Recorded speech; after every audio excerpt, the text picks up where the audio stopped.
Splatoon as a franchise has been used as a series many times to get a message across, whether it's been something in the local Nintendo community or a serious real-life issue. This game's community has been using this game to get serious messages across, and today I would like to talk about the highs and lows of the real-life protest, censorship, and solidarity that the Splatoon series has been through. So one of the most recent examples of unnecessary censorship in the Splatoon series is the fiasco that went down last year in December 2020 during the official Nintendo Splatoon 2 tournament. The amount of censorship that went down here was so hard that it was around 7 months before the next official Splatoon 2 tournament happened that was hosted by Nintendo. So basically, if you're unaware of what went down back in December, it all starts with an unofficial Smash Melee tournament. So this tournament was taking place during quarantine, which means in-person tournaments were off the table. So this tournament was happening using an online mod called Slippy. Slippy was a mod that made online play possible and worked really well using Smash Melee via an emulator. Well, Nintendo really didn't take well to a tournament that they couldn't make money off of using their intellectual property, so they sent out a cease and desist order to the hosts of Slippy, which caused massive backlash against Nintendo. So this outrage was seen by the pro Splatoon players, who took action into their own hands by changing their in-game names to names themed around #FreeMelee, which was the hashtag that was made as the controversy spread.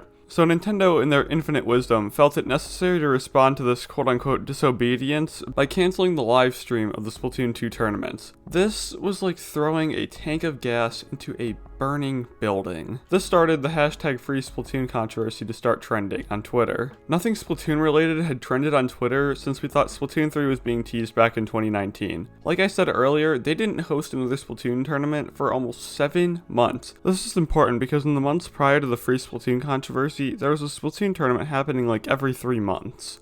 So even with the best efforts of the competitive Splatoon community to help out their competitive Melee friends, they weren't able to overturn Nintendo's decision. But the ending's not totally better. All of the pro Splatoon teams competing left Nintendo's official tournament and joined a grassroots tournament instead, as one last way of sticking it to Nintendo. Though the situation wasn't the best and didn't end the way it should have, Splatoon players had found other ways of using their favorite game to help spread good messages. Square posts have always been a thing in Splatoon, but in times of turmoil or celebration, Splatoon players use their resources that they have in-game to come together. Something I found when researching for this video was just how heavily Square posts were used to promote BLM in 2020, and how every Pride Month the Squares lit up with pro-LGBT posts.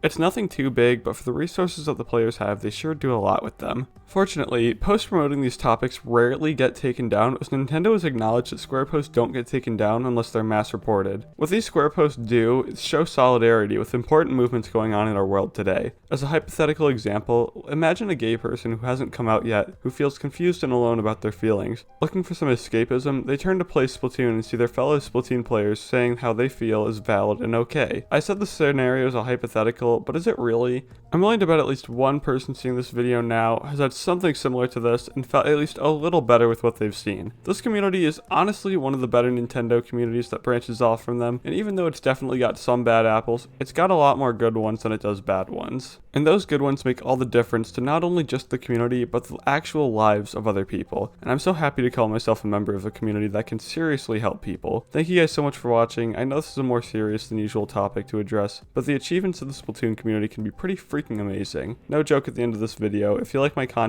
then subscribe, and go out and do something good for the world today, gamers. I'll see you later.